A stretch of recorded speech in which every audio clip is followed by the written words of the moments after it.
կյանքի։ Մի կարճ թեմայից սկսեմ, հետո անցնեմ առաջ գնամ մյուս թեմաներին։ Վաղը ուրեմն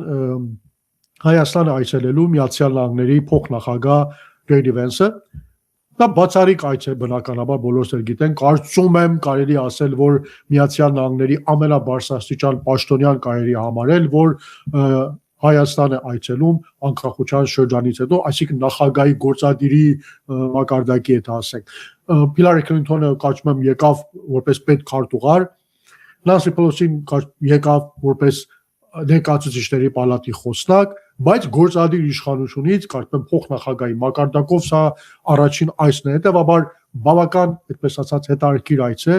եւ դրա արդյունքներից մենք շատ բան կարող ենք ուրեմն ակնկալել,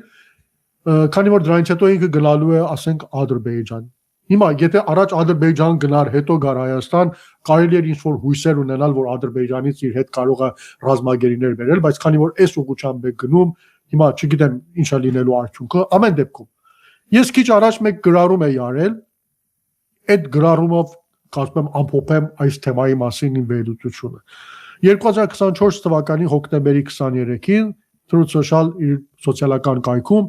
Թրամփը հետաքրքիր մի գրառում կատարեց, այն օրերին բավական մեծ մոտ հետաքրքրություն ստեղծեց, ինքը Կամալա Հարիսին, ով այն օրերին Միացյալ Նահանգների նախագահության քարոզարշավին էր մասնակցում, մեղադրեց, որ 120,000 հայերի բռնագաղթի ենթարկվելու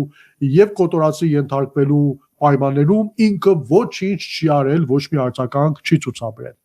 Ու ես գրեցի քիչ առաջ Facebook-ում, խնդրում եմ դա նույնպես տարածեք, եթե ես վաղը Հայաստանում լինեի որպես լրագրող, ինձ առիթային մեկ հարց տալ, մեկ հարցի հնարավորություն ունենայի Վենսին, հետեւյալ հարցը կտայի։ Նախագահ Թրամփը նման մեկ հայտարարություն է կատարել։ Ուրեմն ինքը տեղյակ է եղել, որ 120,000 հայ քրիստոնյաներ Արցախից բռնագաղթի են ենթարկվել եւ ամենասարսափելի կերպով կոտորածի են ենթարկվել։ Հարց է ծագում, որտեղ է այդ Արցախը, որտեղ են այդ 120,000 հայերը այսօր։ Ինքը շատ հստակ կերպով խոսում է բռնագաղթի ենթարկվելու մասին, սարսափելի հարված ստանալու մասին։ Ո՞վ է սարսափելի հարվածը հասցրեց Արցախահայությանը, ով բռնագաղթի ենթարկեց Արցախահայությանը։ Պատասխանը բոլորս գիտենք, թե կարծեմ նախագահ Թրամփն էլ հավանաբար ունի պատասխանը, Միացյալ Նահանգների փոխնախագահն էլ ունի։ Ու հիմա հիմնական հարցը հետևյալն է. դուք որ մեղադրում եք Կամալա Հարիսին, որ ոչինչ չի արել 120,000 արցախահայերի բռնագաղթի ենթարկվելու կամ սարսափելի հարվածների տակ հայտնվելու դեպքում, դուք ինչ եք արել մինչև այսօր վերականգնելու համար Արցախահայության ինքնորոշման իրավունքը։ Դա միջազգային իրավունքով հաստատված սկզբունք է, իրավունք է, ժողովուրդների ինքնորոշման իրավունքը։ Արցախահայությունը, այդ 120,000 արցախահայություն այսօր զրկված են այդ իրավունքից եւ բռնագաղթի են ենթարկվել։ Դուք ինչ եք արել Կամալա Հարիսի թույլ տված սխալը ստուգելու եւ սրբագրելու համար։ Հարցս այդքանն է, կարծում եմ դրա պատասխանից հետո կարելի արդեն շատ հստակ, այդպես ասած, դիրքորոշում ունենալ այս ընտրություններից։ Եվ կարծում եմ Միացյալ Նահանգների նախագահի փոխնախագահին պիտի հիշեցնենք, որ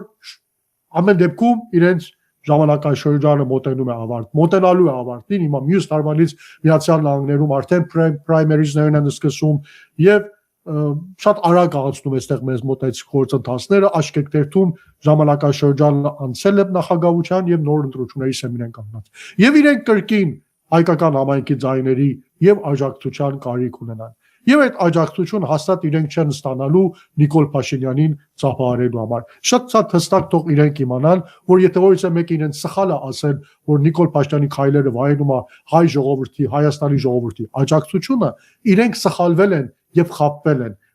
Այդպեսին չէ, եւ այդ ծափահարությունները, որ իրենք այսօր անում են Նիկոլ Փաշինյանի եւ Ալիևի համար, հակառակ էֆեկտ է տալու իրենց հաջորդ ընտրությունների համար։ Իրենք դեռ ժամանակ ունեն սրբագրելու իրենց թույլ տված սխալը, հստակ քայլեր ձեռնարկելու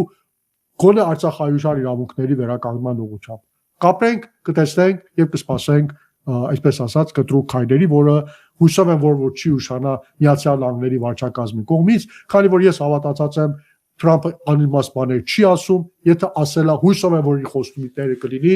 նույնպես որ Արամ Վեհապարի հետ զրույցի ժամանակ 2024 թվականի թե չեմ սխալվում, հենց այդ գրառումից հետո շատ հստակ խոսել էր Արցախի իրավունքների մասին,